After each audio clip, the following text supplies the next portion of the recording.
And as I said earlier, this is, I think, a great presentation. You picked a good topic because it's a synthesis of all the best practices that I've accumulated over a lifetime of working.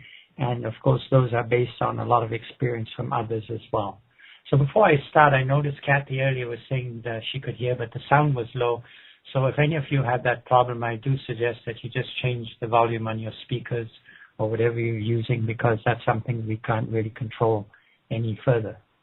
Okay, so in terms of the topic, I sat back after working for, close to 50 years. I sat back one day and said, what is it that makes a project successful? What is it that differentiates why some people are successful and others are not? And I came to the conclusion that there are, in fact, 5 very critical success factors. And in fact, this whole topic is covered in one of my webinars, so I'll just sum it up here for you. The first one I think that's very important is to focus on the goals. You've got to maintain a relentless focus on your goals and objectives of your project, because only through doing that are you really going to accomplish them. One, of course, is processes, and we're all familiar with processes. I know that most of you are PMPs, most of you are very experienced, and processes are important. The third area, and we're getting from very hard and tangible things into a soft area now, and these are the skills.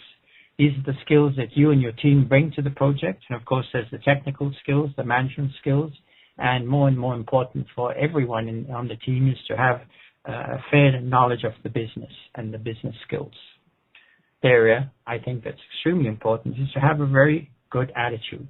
You should maintain a strong vision, be motivated, be passionate, be positive, and have a proactive attitude on your project. And with that, as a leader on your project, you're going to encourage your team to have, again, the same kind of attitude. Area, which is something that I don't think a lot of people really pay much attention to. It's a bit like a fish swimming in water. You tend not to think of the water around you, but the culture that exists in the organization is extremely important. You look around and you see some very successful companies, and you can attribute that to the very strong culture that's in existence in those organizations. So it's very important to understand and leverage or adapt the culture of your organization and even within your organization of your department. So you need to understand it, you need to leverage it where it's good, and you need to sort of mitigate against it where you think there are things in the culture that are preventing your project and your team and yourself from being successful. With goals. So I've got 20 best practices, and I've kind of scattered these out throughout these 5 areas so that you'll get a sense of what's important in each area. So starting with goals, as I said earlier, you're passionate about and focused on the business goals of your project.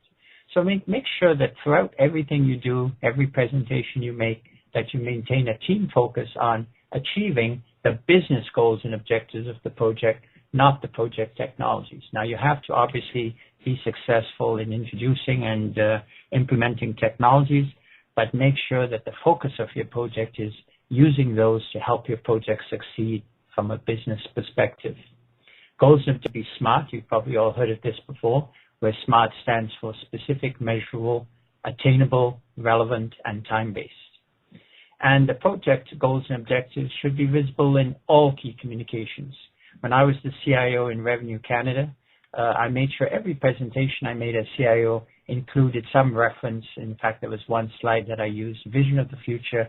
It showed the strategic direction of the organization, and people could see that every single thing they did in some way was helping us to achieve that strategic objective. So every time you have a presentation or communication of any sort, make sure that you have some visibility as to what the project goals and objectives are. You can see the slide on the left, and that is no longer on the internet, but this in fact was I did a Google on dashboards, and I came with a Google dashboard, which they've now taken off.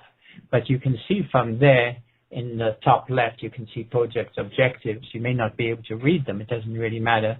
The point is that on their dashboard, they've made sure that they made it very clear as to what this project's trying to do, not just what the status is, but here, let's reiterate, these are what we're trying to accomplish. So I thought that was a great thing to do, and just an example of embedding goals and objectives into a key document. And you need to be a business partner to your clients. You need to help them understand and harness the application of new technologies to achieve business transformation.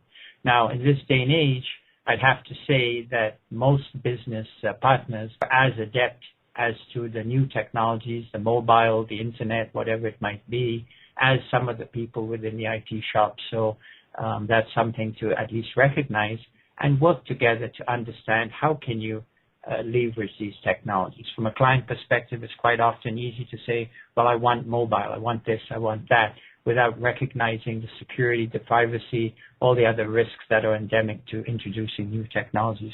So you have to work together to make people understand, but also be open to ideas and opportunities that they may come up with. I'm fairly fast, but if as we go through you do have questions, do pop them in the box, and I'll try and answer them as we go along as well. And we will have time for some questions at the end as well. Is to follow a sound, scalable, and adaptable methodology. So now we're in the area of processes, and I'm not going to belabor it because I think you all know how important processes are. I usually apply them, but part of the challenge is, and I've been in organizations where we started off with no methodology, no processes, and within a year or two, we were almost overloaded with processes. So the challenge in this area is not to have processes. The challenge is to have processes that are scalable, adaptable, and allow people to use them very efficiently and effectively without a lot of burdensome paperwork and bureaucracy. So that is the challenge. Number one in process is to make sure you gather requirements well. Now, I've put a little screenshot here of something from Dr. Ralph Young's site.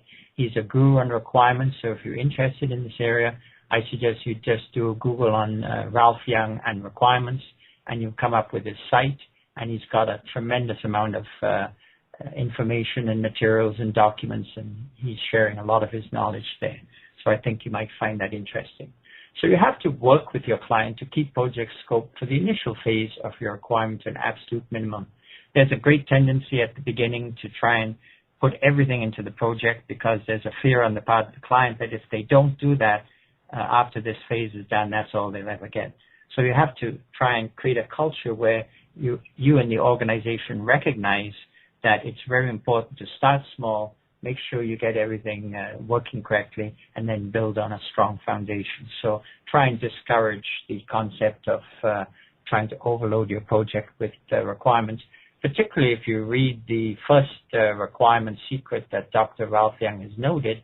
He has said from his experience, and he's got a tremendous amount of experience in this area, half of the features provided in most delivered software is never used even once. So that's a scary sort of finding, and I think it's true because you look at even software that's delivered, things like Excel and some of the other software. There's all sorts of functionality that people don't even know is in there, and not that someone somewhere doesn't need it, but sometimes it's just put in there because the developers feel this is a nice thing to throw in. So you really have to focus on making sure that the requirements are the minimum possible for the maximum benefit. And a variety of techniques. Again, Dr. Ralph Young on his site has got good little write-ups on all of these things like interviews, brainstorming, requirements, workshops, prototyping, use cases, storyboards. They all have a different value, and for different types of projects, each one of these has a particular value. So understand them, be willing to experiment with them, and I think rather than just doing the same thing every time, which I think is typically a workshop or an interview, experiment with some of these other techniques, and I think it will open up your eyes to ways of improving the way you collect requirements.